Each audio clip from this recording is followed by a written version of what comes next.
Alright guys, let me get a sip of the Sasquatch coffee. From now on, I promise you I will not mention anything about me clearing my throat while I'm reading. And no more of that. If you don't like it, that's okay. You don't have to listen here. I'm going to clear my throat. I'm going to have some fun here reading this. This is like us just sitting around a campfire, good friends, and sharing encounter stories. Speaking of sharing encounter stories, many of you have brought me your stories. Some of you have asked me to actually do my magic and create some of those backstories into it. That is great, so I really enjoy your encounters, by the way, and I look forward to doing that. Some of you, however, already have your just awesome encounter stories put together. I'll be releasing them as they are. I will be giving away an autographed book this month by William Jevning called Haunted Valley. And if you guys want to, you can get over there and check out William's website, williamjevning.com. You can check out some of his... he's got an awesome podcast going on over on iTunes. Also, let's see here. Anything else? I want to say a shout out real quick to Monster X Radio. I'll be doing an interview there. I know some of you were on the live video last week, and I was kind of messing around with it for the fun of it. I will be doing those from time to time here, and I figured out how it all works, so it'll be fun. With that, let's just get into this week's encounter story, and let's have some fun. First and foremost, clear throat, sip Sasquatch coffee. Alright. Multiple Bigfoot scare fishermen near Frog Lake, Oregon. Not Bullfrog Lake, but Frog Lake up in the Mount Hood National Forest. That is where I was escorted, in a not-so-nice way, back to my car by multiple Bigfoot. For a moment there, to tell you the truth, I thought they were hunting me. In the end, as you'll probably come to see, I don't think they were hunting after all. That late afternoon or early evening, at least not me. I personally feel they just wanted me gone. Here's my story, an event that has seriously changed me for good. Fly fishing on Frog Lake. I currently reside just outside of Estacada, Oregon. I moved back here in late 1995 when my mom and dad needed some serious help. I figured I would only be here for a short time, maybe a year. Then I would move back to Hawaii. As a kid, I dreamed of the island lifestyle, beautiful beaches, girls, surfing, surfer girls, windsurfing, girls, and did I mention girls? Actually, I'm happily married today, and after that first year back in Oregon, I was surprised how badly I missed it. Originally, my family lived in Brookings and moved to a small town outside of Estacada in the late 1980s. Anyways, to make a long biographical story short for you, I ended up coming home to help them because of a health scare, and soon enough fell back in love with Oregon, and yes, my girl. My experience happened back in the spring of 2004 up at Frog Lake in the Mount Hood National Forest area. For the first time and last time since, I was literally surrounded by multiple Bigfoot at once. Like the encounter story I read about the guy and his kids up this way, I too was escorted away, I believe, although at first I thought I was dinner. There is nothing like this out here when you see one or more of these Bigfoot. I'm telling you now, you'll grow eyes on the back of your head when you are out in the woods the rest of your life, if you do. Before I get into my account, I think you should know that I have been up around this area before, plenty of times. No, I do not believe this is a habituation site. I think they were passing through and hunting or feeding at the time.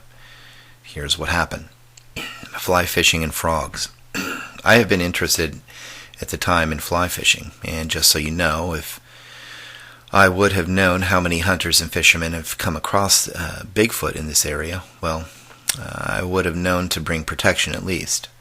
It's funny, some people say there is no Bigfoot, yet the only time they are out in the great outdoors, well, it is the camping weekend once a summer. If you actually spend some time out here, though, you never know what you'll run into or experience. But as I was saying, I was getting into fly fishing and had recently got all the gear I needed and took a local class offered by a gentleman a few months before the day of my encounter.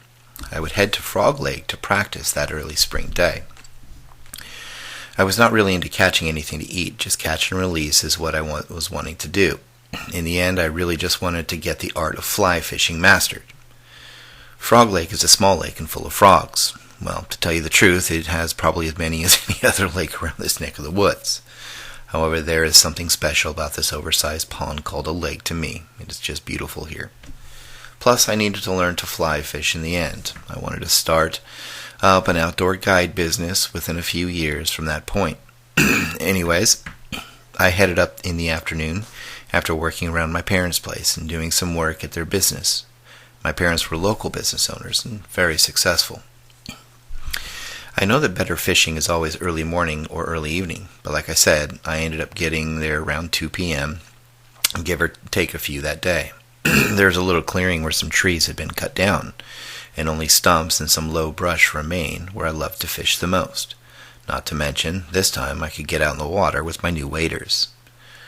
I parked my car and got my gear together, plus a backpack full of water and snacks, and headed on over there. It was not that far, maybe 75 yards, and give or take a few. The fishing, to my surprise, for that first hour and a half was great. I actually caught 3 nice-sized bass with a fly. Whistling, and chatter in the forest. Well, by 4 p.m. the day was turning out to be awesome, and my casting was starting to feel at least very natural. However, I was hungry and needed to take a break, so I walked over to the open area, sat down next to my backpack near the only tree in the open area that gave some shade, and started to eat and take in the beauty up here. I had been here plenty of times before. I've even hiked here from nearly 7 miles south of it. There are trails you can hike through here. A big one actually runs right next to the lake, just up on the ridge opposite where I was sitting at the time. And to hear mumbling voices, well, it is not a real shock, not even at that point in the season. However, when you hear voices in the woods, it does catch you off guard for a moment, no matter what. They sounded like they were coming from the trail opposite me on the small lake, and up top the ridge. It also sounded like 2 people, well, what I thought were 2 people bantering back and forth. One would say something, then another would answer. They did not seem far away from each other either. That is another reason for my brain to automatically assume, I believe, that they were human at first. I sat there waiting to see if they would come down to the lake. As the voices continued, I ate a little and drank some water, and of course, in between, I would mess around with some flies. I was going to change out from a red to a green dry fly and see how well the fish would respond. I was changing the flies, and the voices stopped, I realized. I looked around the shore of the oversized pond called a lake for people. Nothing, nobody, not a soul could be seen anywhere. They must have moved on down the trail to wherever they were headed, I thought. It was back to birds chirping and the wind softly blowing through the pine trees. By the way, I love the sound of wind up here. It's just calming, to tell you the truth. I waded back out and bam, fish on in mere seconds. I suppose that green dry fly was better after all. I was the fly fisherman extraordinaire for about the next 45 minutes to an hour, and I caught and released what seemed to have been at least 5 or 6 fish. I was getting good at it, I thought. I was so good, I heard someone whistle at me. Well, I thought it was at me. It was me that they were whistling at. And before I could crack a smile at the fact, I remembered where I was. My head darted up instantly as I scanned the shores of the lake opposite from me. Nobody, not a single soul again. But I heard a whistle. I swore at the time I heard it. I did not imagine it. Maybe the hikers from earlier were passing through again, heading back, or maybe these were new hikers. Either way, that is when I heard another whistle, this time from the west, and on my side of the lake. Were they communicating because they got split up? That was the best answer I could come up with, or best question. I stood there and continued fishing while every few minutes or so the whistling would continue. It was about 20 minutes later that I started getting that back of the neck creepy feeling. I mean, seriously, should they not have found each other yet? They had been whistling at that point for about 20 minutes at least. Another whistle came. This one was, I suppose, an answer to the one a few minutes before that was still west of me, and probably, hopefully, a ways in past the tree line. The hair on my neck stood As that time I really listened to the whistle closely. It was not as, I guess, human-sounding as I had simply assumed earlier when it started. It was loud for being that far away, to tell you the truth, and it was deeper sounding than a human whistle, if that makes sense to you. I decided to get out of the water and relocate near to my truck. Grunts, growls, and rocks. Just as I was getting my waders off is when I heard a splash in the lake, and actually it was near where I was fishing just moments before. It was not a fish jumping. It was still a little too early for them to start feeding like that. Actually, I knew for a fact this was an object landing in the lake, like a small rock or something. I slipped on my boots. I kept my eyes peeled on just about everything after that. It did make it a little harder to get my boots on and tied with my head moving around quite a bit, but I was starting to feel very nervous at that point. Kerplunk, splash. Another, albeit larger, rock hit the water near the opposite side of the lake. Now, this was just getting weird. I did not see anyone, and I know that a bear or any other predator out here cannot, and I repeat for you non-believers out there, they cannot throw rocks. But that is what was happening. Someone was throwing rocks in the water. Weird and nervous as all get out, I started walking briskly toward the other side of the lake where I was parked in a semi-kind of parking area. I was not scared yet. I just wanted to relocate for now. Maybe they were just they were just some of those weird forest people you hear about up here trying to scare me off. Well, if that's the case, and that is what started running through my mind at the time, those hippie weirdos had another thing coming. I'd rather stay and give them what their parents did not, a good butt weapon. Playing the thought of getting even with so-called forest people in my mind actually calmed me down. I was not as weirded out anymore, actually. I was feeling a little pissy instead.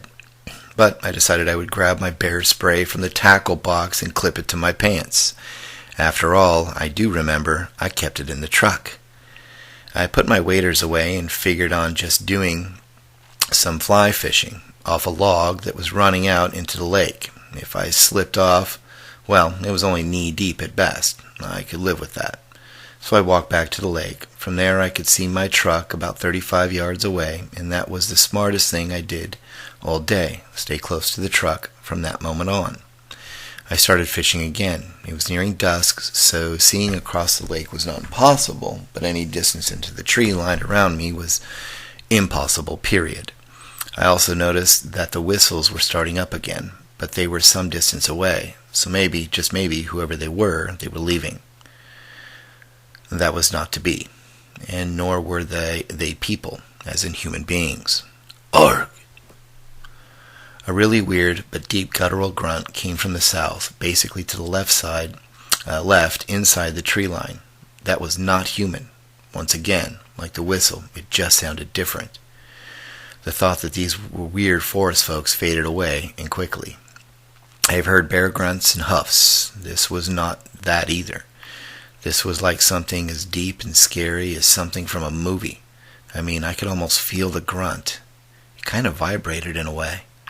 I reeled my line and backed off the log. Of course, I still had my backpack sitting there with its contents somewhat all over the place, and my tackle box was in somewhat disarray as well. I started packing things away, and as quick as I could, but unfortunately it was not as quick as I would have liked at the time. Another grunt, and this time from the opposite side of me. I was scared all of a sudden, and I was even more scared when a grunt came from behind me. I was basically surrounded. The only path was either into the water, a beeline to the truck. So to the truck it was. I packed as fast and furiously as I could.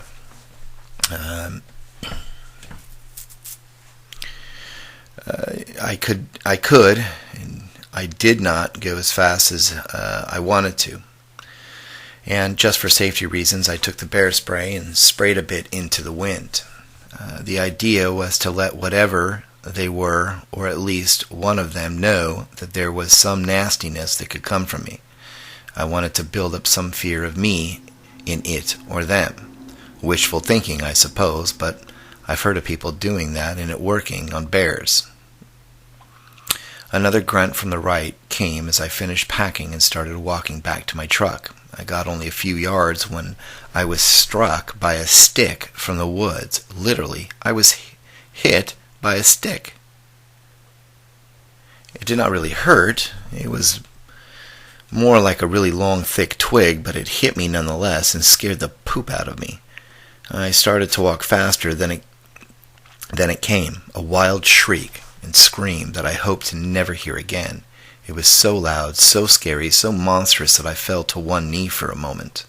I could feel that scream, the vibration, even it felt like anger being directed at me. As I stood back up, I looked to the left, towards the low ridge where the trail was I mentioned earlier. For a split second or so, I saw what looked to be the reddest eyes I've ever seen peek out from behind a large pine tree. Whatever it was tall. It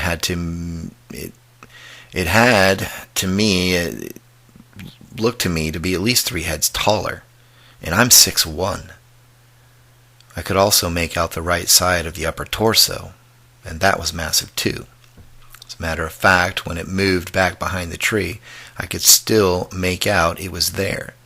This thing was big, black, and had some vicious-looking red eyes that I swear were looking right through me. It was time to walk faster, or run. A monster behind my car.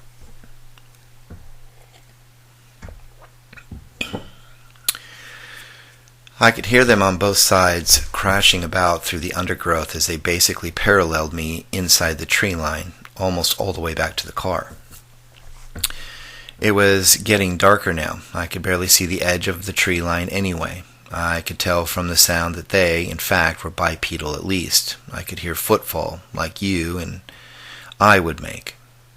As they paralleled me, it was as I approached the car that I finally realized my worst nightmare and thoughts were at the moment. Bigfoot. I am being hunted by Bigfoot. It did cross my mind, I remember, after the scream and the footfall that paralleled me. Well, pretty obvious now that I look back at that evening that it could be Bigfoot. But it was not until I was about 20 feet or so from my truck that I knew for a fact that Bigfoot does exist. I did not want to believe it. I just could not wrap my head around it. The idea that Bigfoot really did exist was just such a reach in my mind. But as I approached my truck, the right side of the turnaround I was parked in, a tall, dark figure stepped out into reality. I could not make out a face. Apparently the skin color, if there was any showing, was nearly the same dark color as the rest of its body, or the hair covering it. I could make out hair, dark hair at that, probably black, but I could not be sure as it was even darker by then, and this thing was standing just near the edge of the tree line. I could tell that it was at least 8 to 9 feet tall, and it was not the height that got me scared. It was the broadness of the creature. From shoulder to shoulder, I think it could have held 2 of me in a bear hug with room to spare. I could also see that it was swaying back and forth as if it was determining if it should come at me or stay where it was. I could not stand still. I had to run. I ran to the truck, dropping everything in my hands. I reached the truck, I opened the door, and dove in, shutting it behind me. The keys were already in the ignition.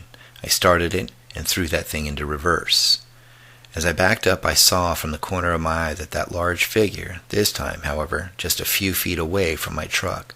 I started to peel off, and at the same time felt a thump on the side of the truck, and what sounded like a screech from you-know-where. It took me about 30 minutes before I pulled over near civilization to pull myself together. I really feared for my life, but I was safe now, finally. Back to Frog Lake. So, now that I am a guide today, I have returned to Frog Lake. Not that I want to, but I make no mention of it to my customers, and I go if they want. Besides, there is truly safety in numbers, and I think it goes for keeping Bigfoot at bay as well. I do not go alone, or will I ever, to Frog Lake. I do go other places alone, but they are usually more populated places, so in the end I'm not really alone after all. Am I scared? No, not really. I just don't want the trouble. But I am aware everywhere I go, no matter where I'm at in the woods, these things exist, and they can be dangerous, I believe. Thanks.